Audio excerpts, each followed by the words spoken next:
In this video, I'm going to show you how you can save Instagram stories without having to screenshot them. So first, go to this website right here. It's called save-free.com. And once you're here, you're gonna want to press on the story icon right here, like the one I'm currently on. It says story icon. Okay. And okay, once you've done that, you're gonna need their username. So we're just gonna go to some like random, not random, but this guy, Mikey Williams Instagram page. He's a basketball player, and type in his username.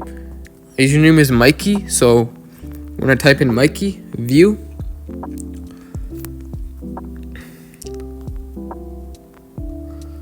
And boom, see right here, all his stories from today. We could check if this is from today. Yep, as you can see, it's a story from today.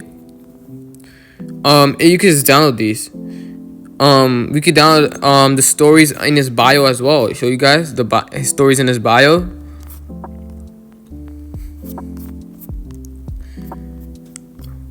And boom, yeah. And that's basically it. It's very easy. It's just a way to get higher quality stories, like download them for higher quality instead of having to screenshot them. I'll see you guys in another video. Bye.